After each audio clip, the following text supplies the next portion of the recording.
Good morning, everyone. How are we doing?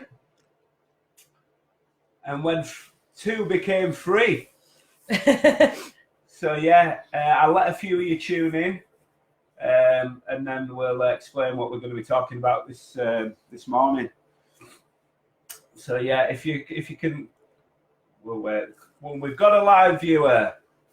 Can you hear us all? Hi, can you hear us? Could you just let us know that you can hear us, please? And there's two. Can you just type and let us know this is okay? We've set the microphone up again, so when we set this up, sometimes we're scratching our heads. So can you just let us know you can hear us okay?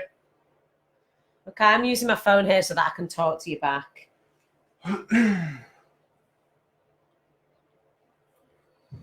Hello, guys. There's a 10-second delay. Hi, Sharon. Can you hear us? Can you hear us, everyone?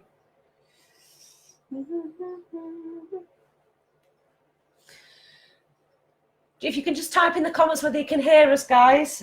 We just set this guy up, so we just want to know it's working okay. Can you speak there as well, Andy? Yeah. Let us know, everybody. Hi, you guys. Yeah, okay. Can you hear us? You didn't say. Can you hear us? Can you hear us? Can hear you. Can hear you live. Perfect. Okay, that's okay. Right, we'll crack on then. Hi, Prizza. Hi, Gemma.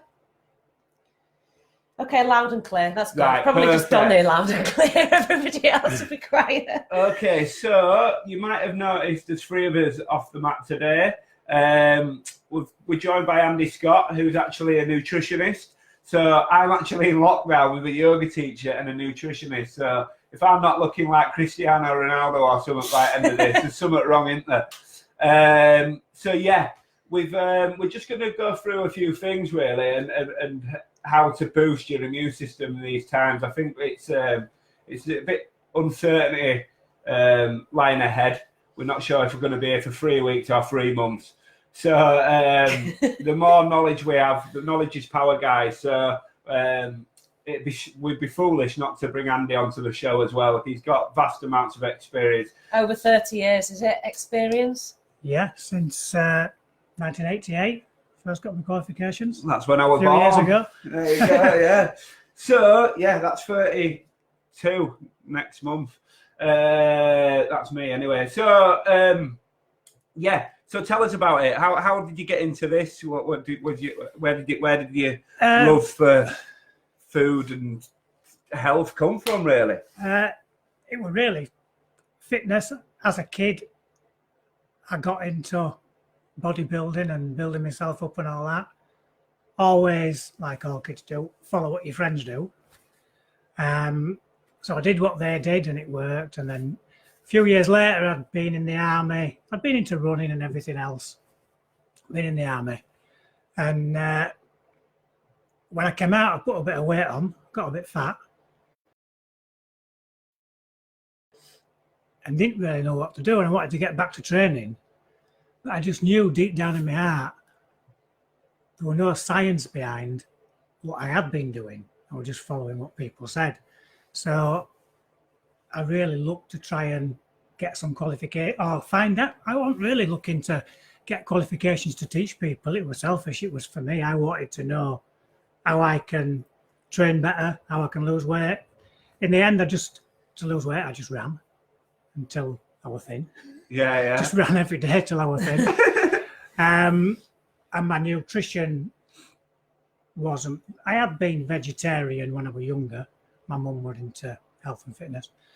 When I first came out of the army, I wasn't vegetarian because it was impossible in the army. So I ended up going to college and studying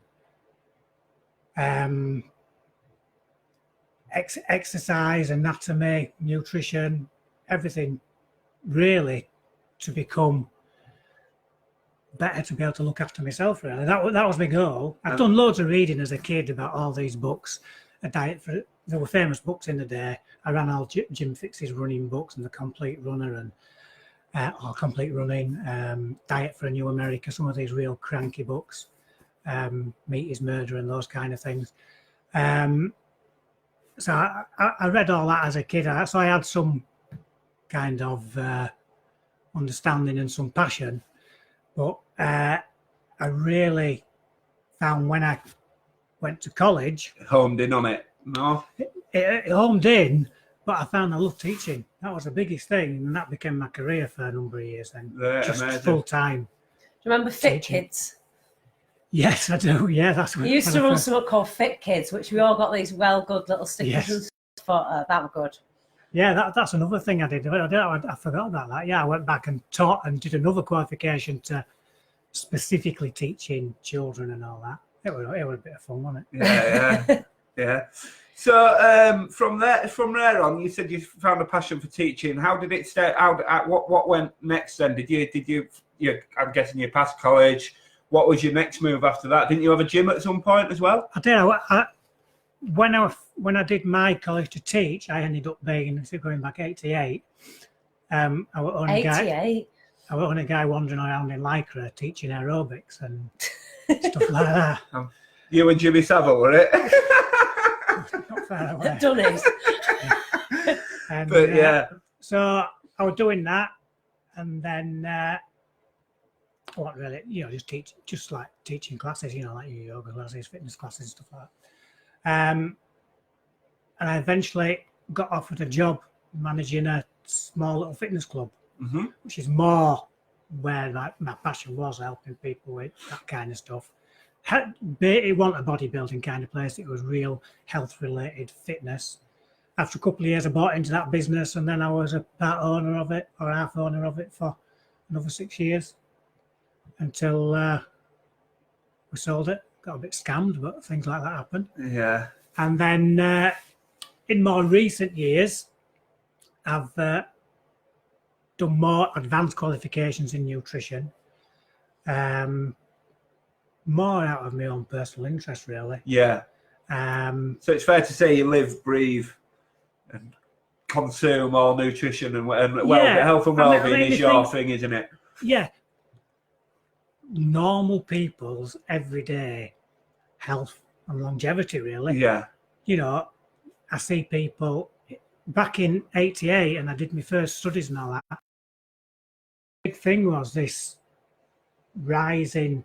We were just coming off the end of this big epidemic of heart disease, and there was all this stuff about that, and eating a low-fat diet, and there was this beginning of this obesity epidemic starting to grow. And all that work I did then, and all other people like me were doing, and everybody had it on the forefront of the mind. In that 30 years since, as a nation, we've got fatter. We've got less fit, we've got fatter, yet we might be living a little bit longer, but that's down to medicine and science. It's not down to what we're doing, because as we are living longer, our healthy years have actually got less. So we might live 5 years longer, but we've got 6 years more unhealthy. Yeah, because you just what I mean? pumped with drugs, pumped with... At the end of life. And that is, to me, being sat in the corner of a nursing home dribbling is more frightening than dying of a heart attack. Yeah. I agree. So it's about longevity then, or a better quality of life in the life that you've got. You want a good life for as long as you possibly can, really. Yeah. That's what I think everyone agrees. Yeah, you don't want to be going, along through your life and then having this really long decline into this ill health, because there comes a point in that decline where you can't look after yourself, and you might have 15 years being looked after in a nursing home or being cared for. You can't even wipe your own ass and stuff like that, and people getting we see people having their feet chopped off, toes chopped off. So where do you think this comes from then? Do you think it's the how easy it is to eat unhealthy? There's junk food places, there's fast food, it's a very consuming place, everyone's eating on the go. Where's this come from? Where do you believe? It's the ease of the availability of the stuff. It's a capitalist thing. It's a capitalist way. Companies are incentivized by profits to engineer foods that are made out of cheap shite. That's not even food. Not even foods, are they? It's plastic. Pseudo foods that taste, that prey on our evolution, really. The sweetness which we would crave, because we'd often be looking for food, and it's carbohydrate we need, so we crave sweetness. And it's fats which are palatable, and because we'd crave fat because they're high energy. So if we ever did kill an animal, we want to eat the fat first. But we live in a different world now, and they create these foods which prey on that. People engineer tastes. Yeah. Do you know what I mean? To make you want to eat stuff and make you come back and eat it again. And there's no way of stopping, because these foods, diet and nutrition is so simple. What stops you eating is being full. Yeah? Yeah. If you just eat potatoes, for instance, boil some potatoes, bacon, whatever, eat potatoes, it would be impossible to get fat for anybody. But people think differently about that, don't they? Because we've been what's your opinion on carbohydrates? Do you think it is that simple? Yes, because we're marketed a different message. We're marketed a total different message, and we're sold this idea. If you just ate potatoes, the calorie density of that food is not high enough that you could eat enough to get fat. Your belly would have to be out there. You won't be able to get enough in it. Yeah. So you couldn't get fat. Yeah. You'd have to wait 4 hours for that to digest before you could eat again. And you just couldn't do it. It's often we talk, and because I've been living for a month or so now, and it really does strip it back to basics. It makes me laugh that you're living with this fitness freak. I know, I can't believe what's happened. Every time he's been locked down with us. Poor Donna. Yeah, 2 years ago I'd be out clubbing, doing everything I could possibly do to knock years off my life without knowing it, and now I'm just dented into this spot of health and well-being. It's a crazy little situation, but that's life.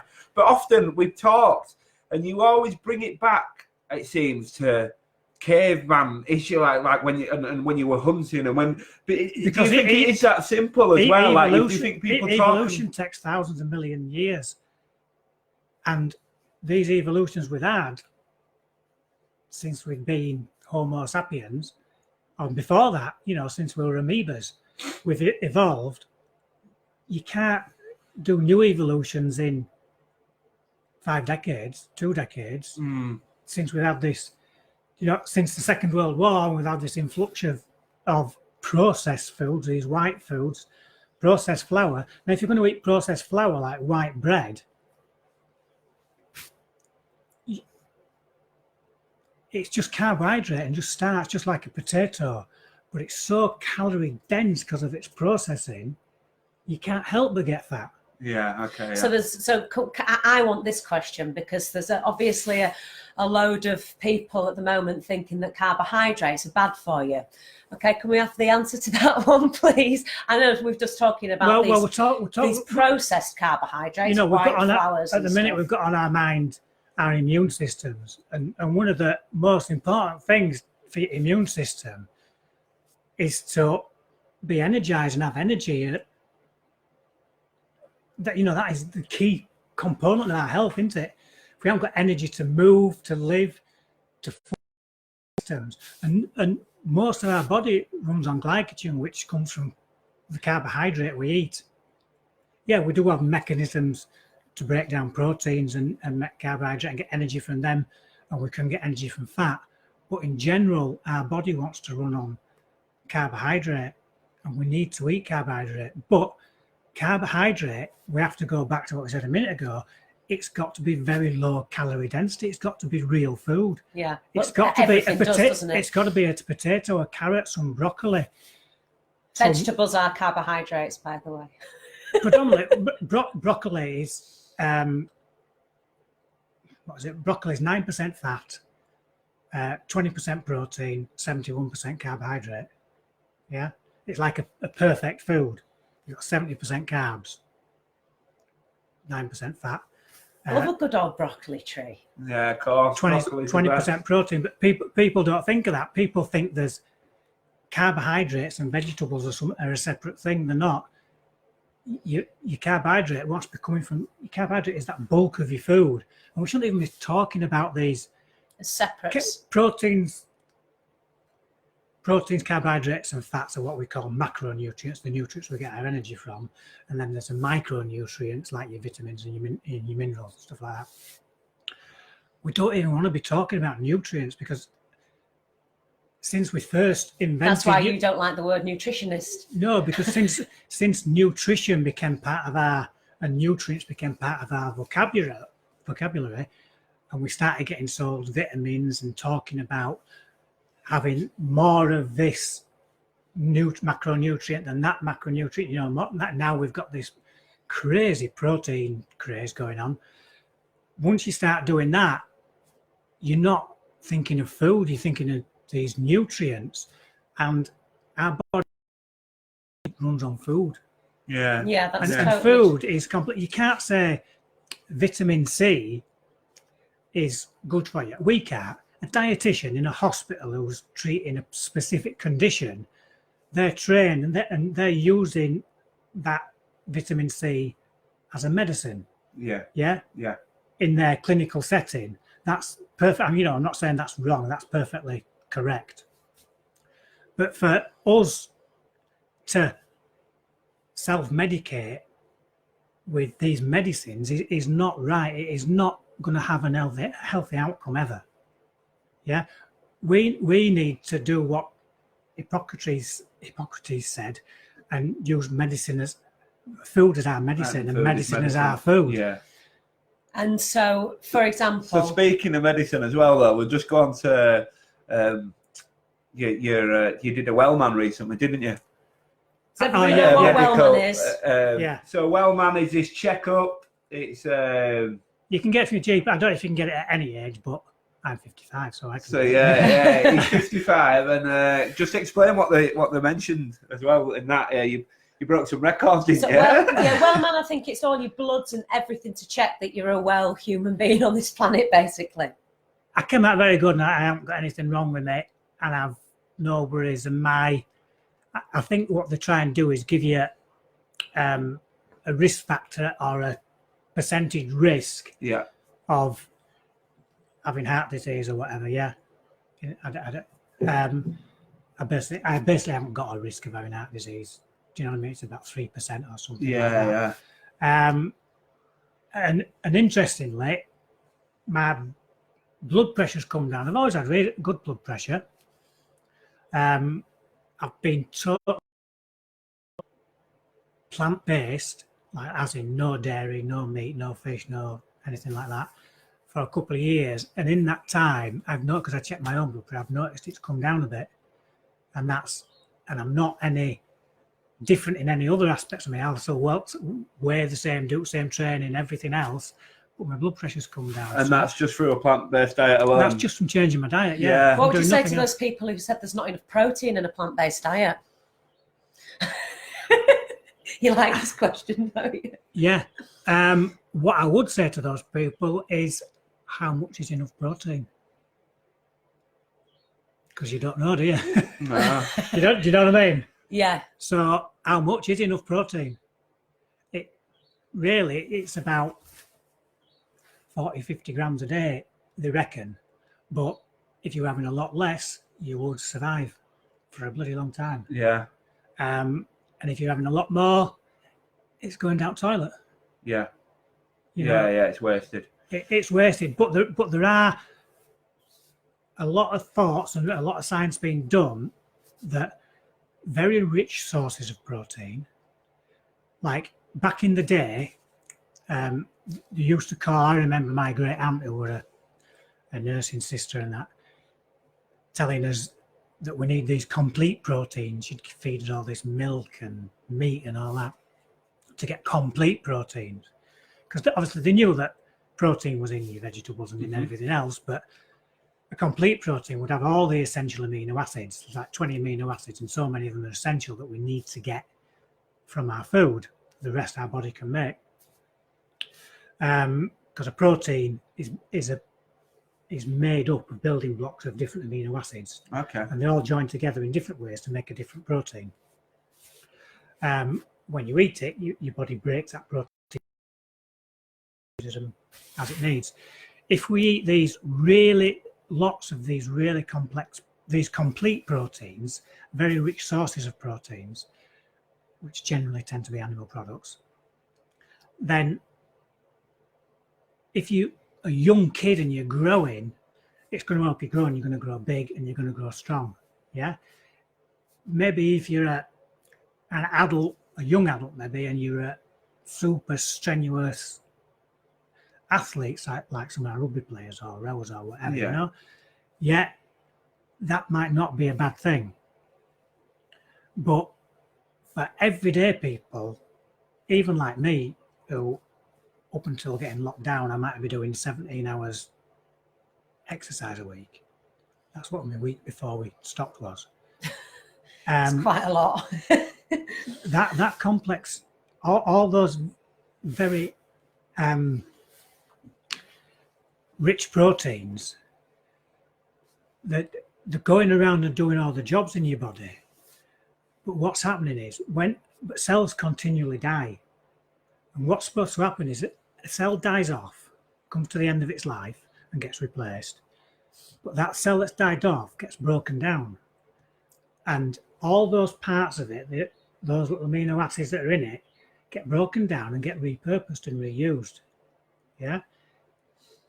But now they don't need to, because people are eating these really rich sources of protein. So all that waste, what would be a waste product from those dead cells, is getting left behind. Mm-hmm. And they reckon that's leading to inflammation and causing disease and maybe leading to some cancers and stuff like that. Yeah. So there's lots of things against this really high protein diet. Yeah. So let's move on as well to the immune system. That's what's a big key subject at the minute. I think everyone's wanting to knuckle down and maybe right some wrongs and stuff. So what are the key foods, would you say, that should be getting snapped up in these supermarket frenzies? I would say food. Yeah, I know you don't like fad foods, do you? Food rather than not food. So do you want to elaborate on that, just for people who might think that they're eating these fish fingers and they're thinking that is food? Start with, where do you get it? If you're going to your supermarket and it's come from the outside wall, there's a really good chance it's food.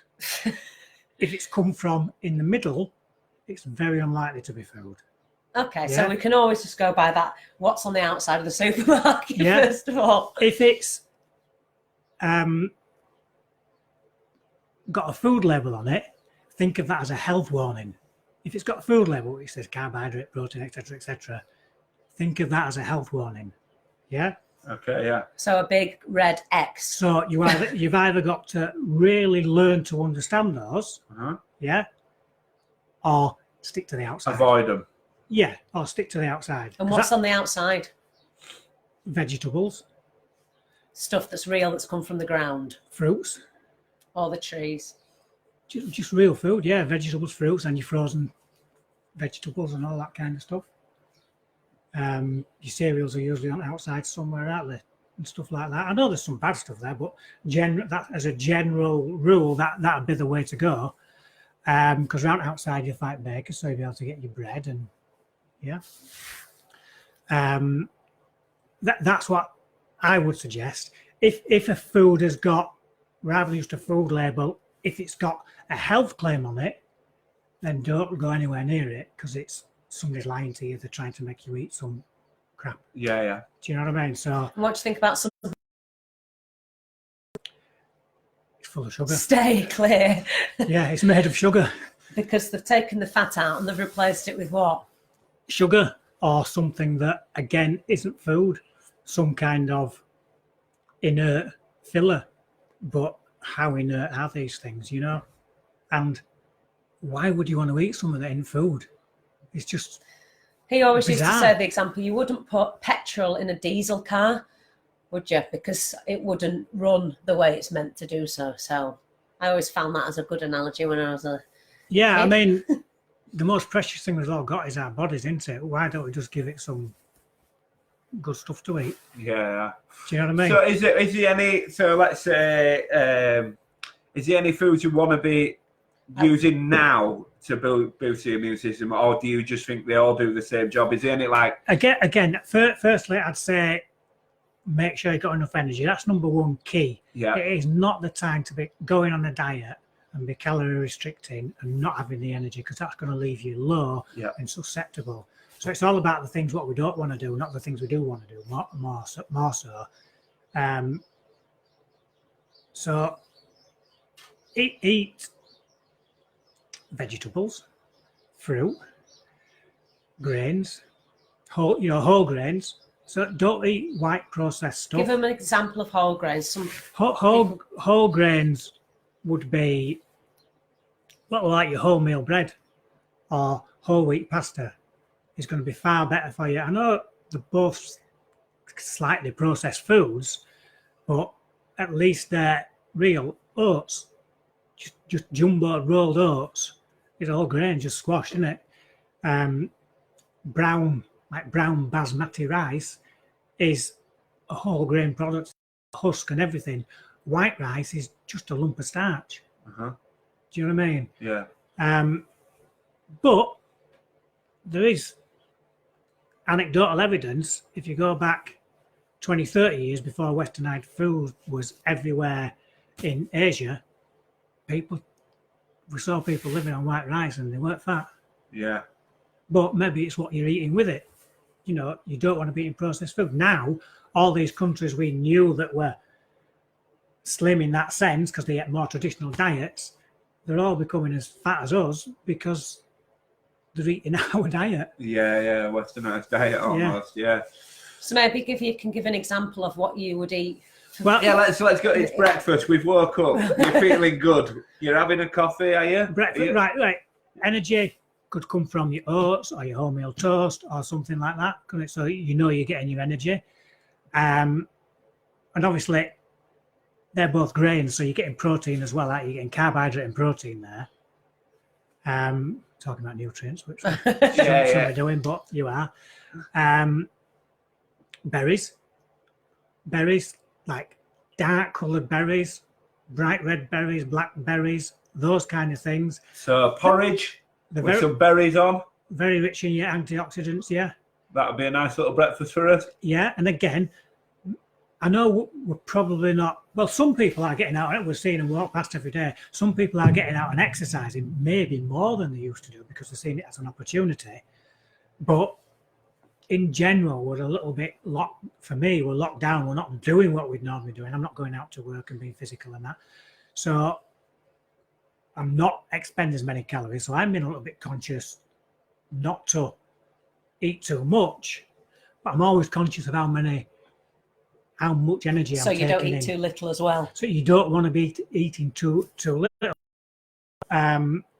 Always make sure you get enough calories, if you can. Breakfast. And what about for your lunch then? What would you have for your lunch? Lunch. He likes a plain lunch. No, I think, again, you want to be taking in good food with antioxidants and all the nutrients and the micronutrients that you're going to need. So, for example, what will you have today? What will I have today? I might have toast. I can say we had that yesterday, haven't I might have. He eats about a loaf of bread a day. You know that people are scared of bread. We eat loads of bread. Yeah, but it's homemade. We make our own bread. We know it's 100% whole wheat, stone ground. Stone ground meaning it's not ground to an absolute pulp and there's still bits of the husk in there. You can actually see it. Which helps with digestion, doesn't it, as well? In fact, one thing we're talking about here, this low calorie density food, which means we're going to eat lots of, like my lunch would be my oatmeal toast maybe. That's got lots of fibre in it. I'll be having salad with that, some onion with that, some other vegetable, tomato. He has raw onion on everything. Why is that? It's supposed to be good for you.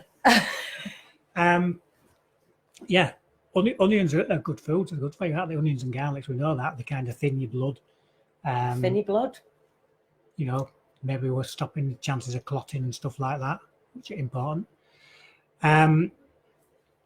So, yeah, but all those foods, they've all got fibre in. And fibers are really in one of the most important parts of our diet, but we're only going to get fiber in the same foods, those low calorie density foods, the fruits, vegetables, whole grains, like lentils and beans, peas, those kind of foods are going to be really full of fiber. Your dairy and your meat, and then you don't have fiber. So, and we need fiber because that is our gut bacteria live off that fiber, and those gut bacteria make a lot of essential fatty acids and stuff like that, which are really important for our immune function and for our cells, and the membrane of all our cells are all made partly out of these fatty acids. So we need to be eating lots of fiber in our diet. And when people go to the middle aisles in the supermarket and see that it says cereal full of fiber, why would you warn them away from a box of cereal? Because that fiber that it says on there is being added, and that's like the same as what we said about the dietitian with the vitamin C. That should be given by a doctor. If it's an added, it's like a medicine then, isn't it? We shouldn't be adding things to food like that. So what cereal do you have? Just 6 spoonfuls exactly. No, I don't have 6. I had. Depends what day it is, Polly. Come on, you sorry, know this. if he's training, he'll have 9. No, it was 9 this morning because I wasn't training. So he has 9 spoonfuls of this cereal that he makes yourself, don't we you? make up our own muesli. In fact, it's short now, so I don't know what I've had to have because we couldn't get nuts at supermarket and stuff like that. Nuts are a good food, yeah, full of fibre. We couldn't get nuts at supermarket, so it's got more seeds in and it's got sultanas in. So it's just really jumbo oats, seeds, like sunflower seeds, pumpkin seeds, some chopped apricots. Whatever we've got goes in it. Maybe we could do a DIY one day of how Andy makes his cereal. It's really good in a big box. Shakes it all up, all these nuts and seeds. I would like to do some food videos and stuff like that as well. Yeah, well, we can maybe look into adding that as well. Well, really, if anybody wants that, leave us some comments and ask some questions. What I want really is you ask questions. What do you want to know about nutrition? Or not just nutrition, healthy living and lifestyle. Exercise, what kind of exercise you want to do? Do you want to lose weight? Do you want to gain weight? Do you want to get fitter? Do you want to feel better? You're not going to get this chance again either. We've got a nutritionist literally living with us at North, so this is the time. I'm on lockdown. If anybody wants a coaching session, free coaching session, get in touch. He would love to do. He loves coaching people. Anything I'm not doing anything else at the moment. Exactly. Anything you guys need, we've said it before, we'll echo it again. We're here for you. You guys are keeping us sane. We're doing these videos, so it's not just about us keeping you sane. This is what we want to be doing, guys, as well. We want to be helping as much people as we can in these dark times and spread a bit of positivity. So if there's anything you guys want to know, we can maybe do some. We can integrate some cooking videos or whatever, some quick recipes you could knock up proper with regarding proper foods. Videos. Well, just a little video of how we make up the muesli. Yeah. But we'll have to wait till we can get to shop and get all the actual ingredients. We actually walked to Otley yesterday. It took us about two and a half hours to get some yeast. So maybe walking for your food, like we probably used, is also a good thing. Yeah. Well, that's another point. Exercise. Anybody? I mean, we're seeing lots of people. It looks to me like they're starting exercising. People starting going jogging because they might be locked down for 6 weeks. Make the most of it and make a big gain while you're off. Anybody wants advice on that? What kind of exercise to do? What to do? Same thing. Just get in touch. Yeah, we've got a man here who knows pretty much the inside and outside. Second of his day, so all of his life. him. He's here. He's scratching his head. He's making music more regular than ever. So give him something else to do. So. Yeah. Well, we could do a little video of making our bread. Bread's really good food. Yeah. Can we have the myth about bread, please, to be well? It depends. It does depend what kind of bread. Yeah. Can you enlighten people on it? It is a good source of energy. It's a good source of fibre. It's been a main staple of lots of diets for thousands of years, hasn't it? So it's obviously a good food and it seen us through.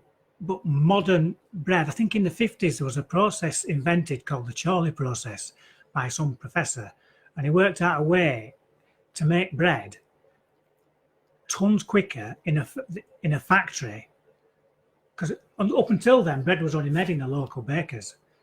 He worked out an industrial process of making bread, And that's when and really it was putting in lots more yeast and putting in a lot more salt.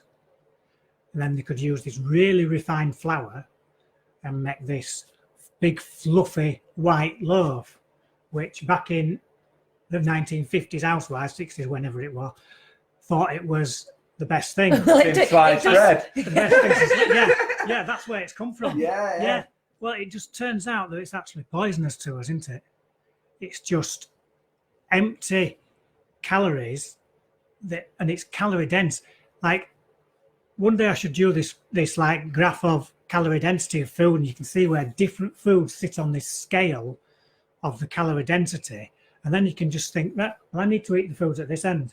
I don't want to be eating the foods at this end. And so what's so good about our bread that's different? What do you say? You've got that chart? Or Well, I can throw it out. maybe we could get, if we could bang that on here, if Or that even help, guys. Or I mean, other people have explained it. Maybe we can find a video and just link to it. Or something. yeah, if we can find a video link, Andy will put it in here. So can you explain what's the difference between that big fluffy white bread and that homemade meal bread? Well, What's the difference? If we eat people? our bread, we're going to eat it, Our bread. chew it up. It's going to take a bit more effort to chew it up. It's going to go down to our stomachs. It's going to take a bit more effort to digest. It's going to get 2 or 3 hours to digest, and our energy is gradually going to come out into our bloodstream and go to our muscles to give us energy to lead our day. If we eat the white bread, you can try this. Get a bit of white bread, chew it up in your mouth, hold it there 10 seconds, or you can taste the sugar. It's turning to sugar and going into your bloodstream while it's in your mouth, because it's like pre-digested. It's like eating something that somebody's already chewed up for you. Do you know what I mean? Because it's broken down already. And we want to do that digestive process ourselves, don't we? Yeah, it's like it's the same thing with orange juice. Another key thing for your diet is, like we say, whole foods. Whole foods means eat the whole food.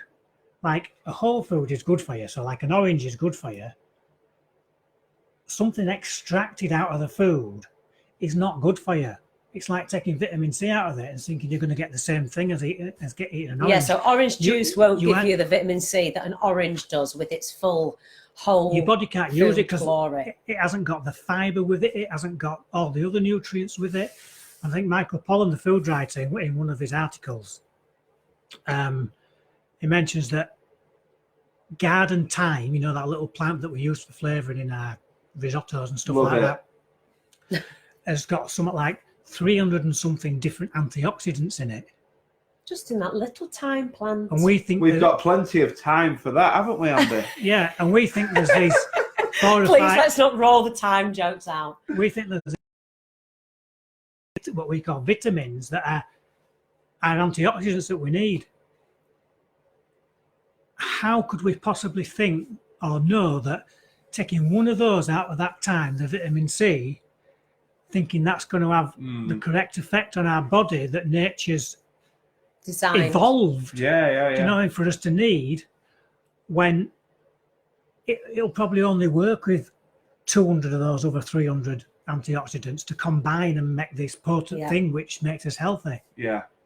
So I think we do too much super analyze a food and the nutrients that are separate when actually nutrients work as a whole. So a lot of it's common sense. Eat whole foods. Whole food means eat whole foods. What it looks like, the whole orange. Olive oil is not a whole food. An olive is a whole food. Yeah. Try not to eat the pip. I think that would choke you what up. we'll do from this, maybe just after, I think what a good follow-up would be. I mean, obviously you guys ask as many questions as you want. There's a couple of questions here. Can I just ask him to answer them? Yeah. So I'll just ask 2. So Kimmy's wrote some easy to digest high fibre meals would be good to know about. Porridge.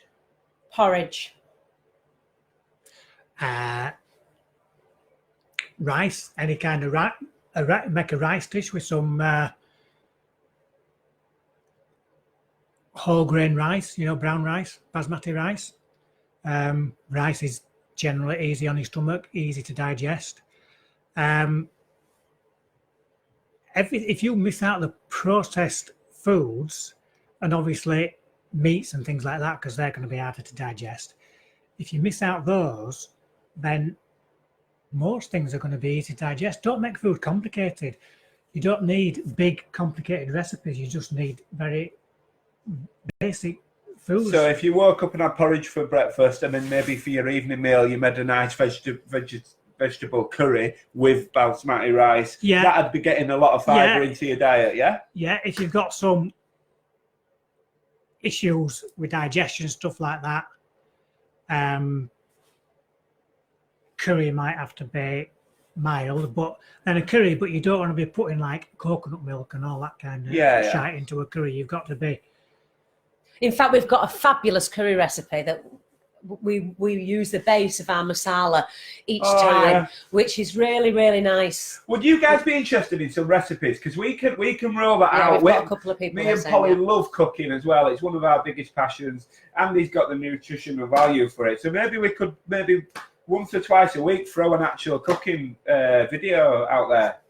If it's something you guys would be interested in. We've got a lot of time on our hands now, so this is the time we can use it for your benefit. So let us know about that in the comments below as well. Yeah, just one more part on that last one.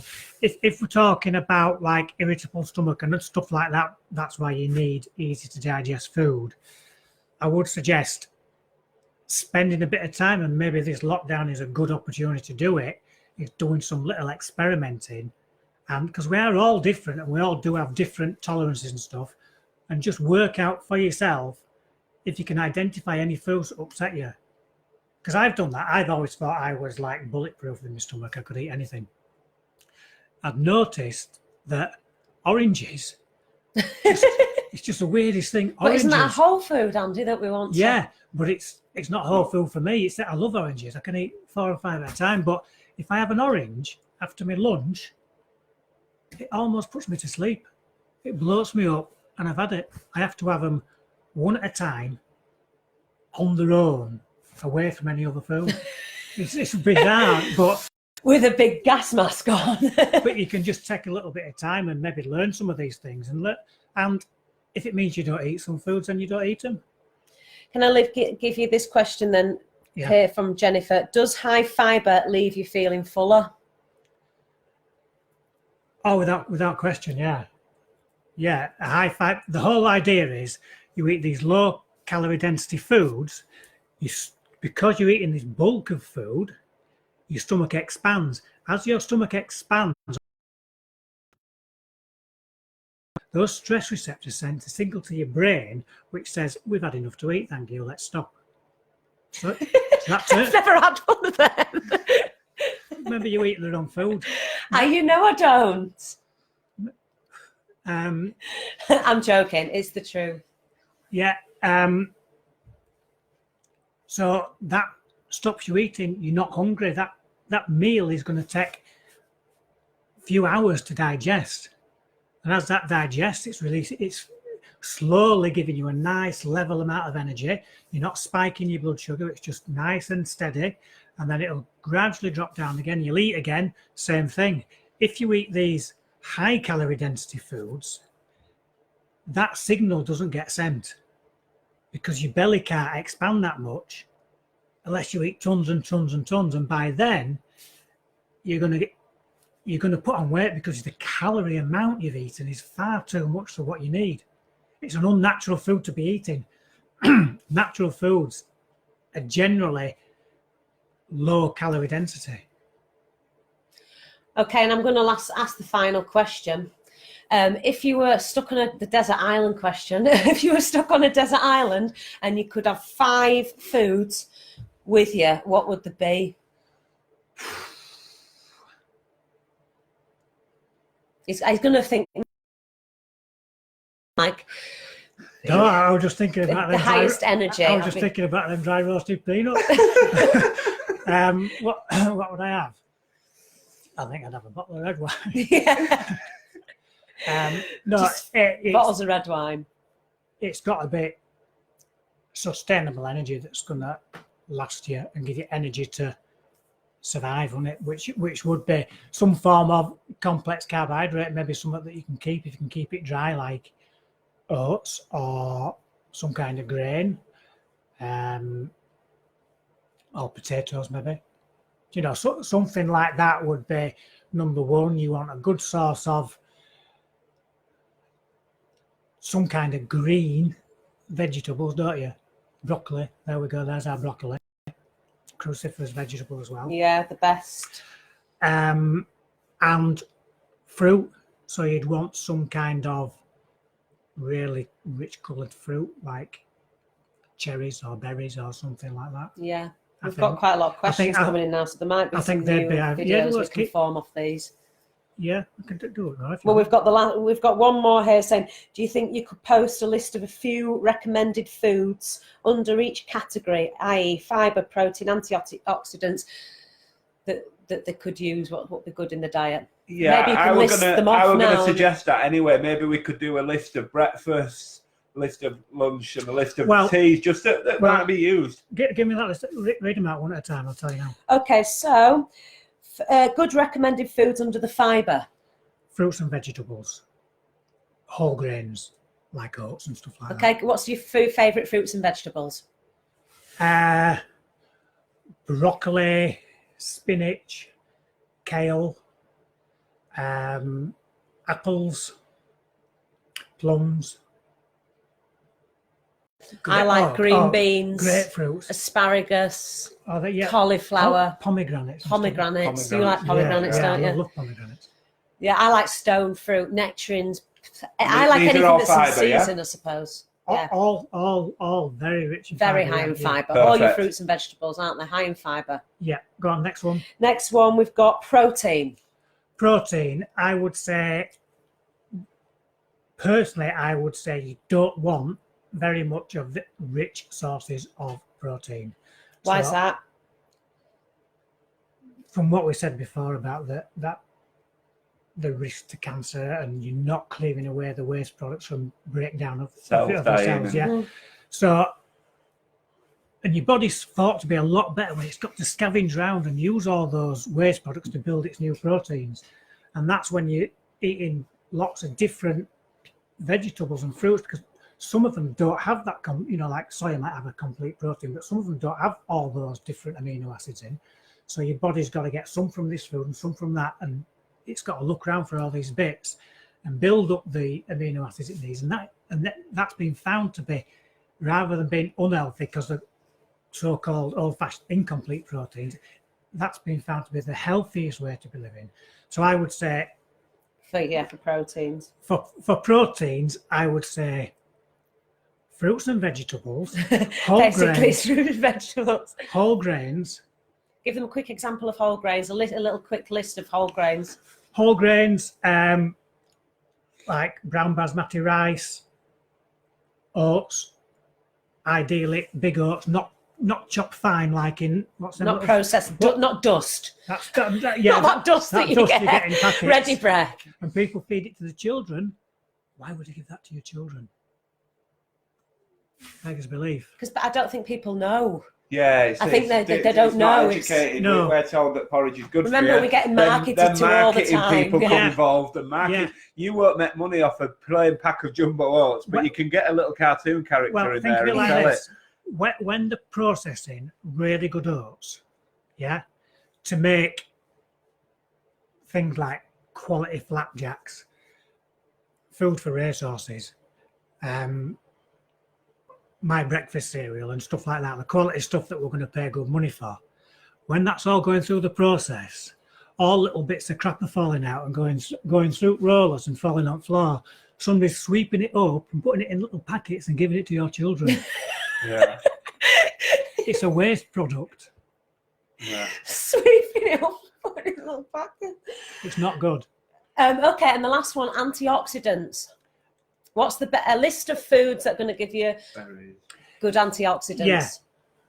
Fruits, dark coloured berries, green vegetables, any vegetables, potatoes, any vegetables.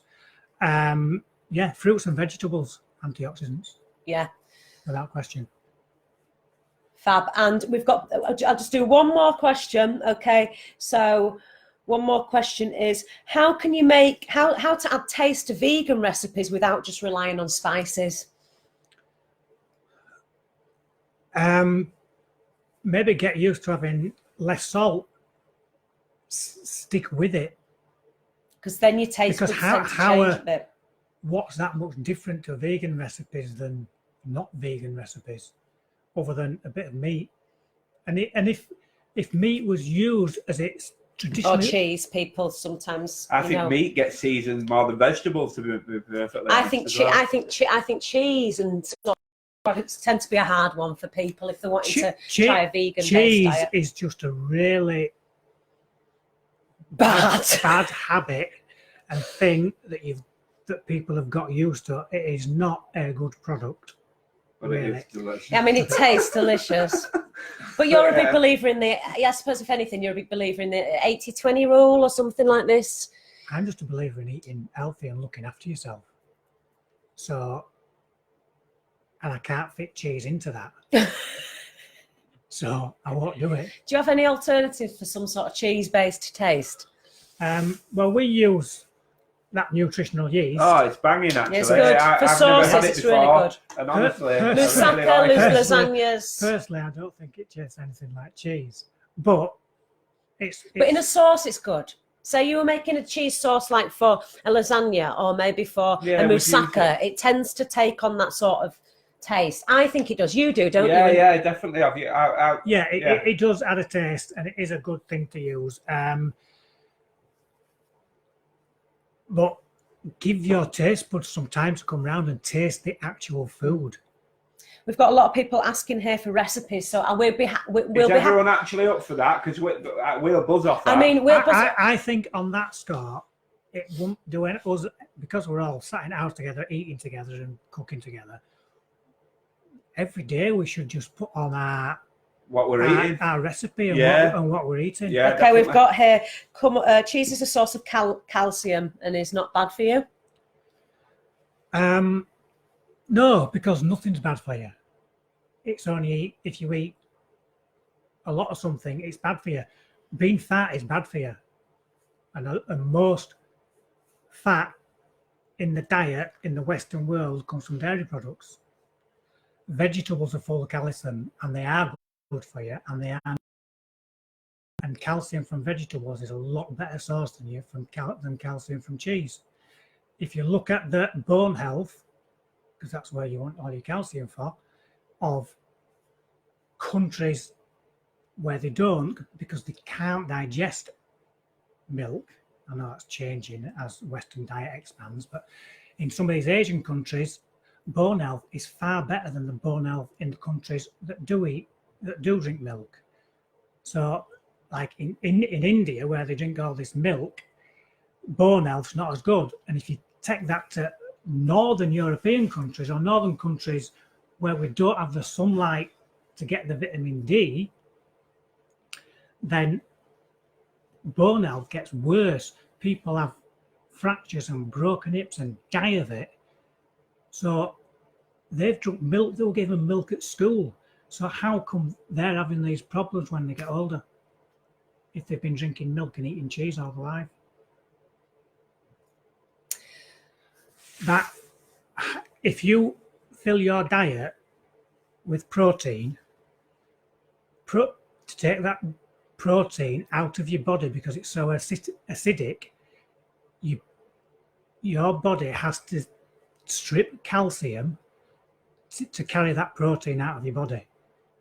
Yeah, for it to go down the toilet, it's got to take calcium with it. So a lower protein diet will spare you calcium. Get your calcium from vegetables and beans and things like that when you can. Yeah, so that's cool. Maybe tonight we can. I mean, we're going to be making like. We're not here to be vegan promoters here. We're just here to talk about well, different things. What we'll do is we'll put some recipe. I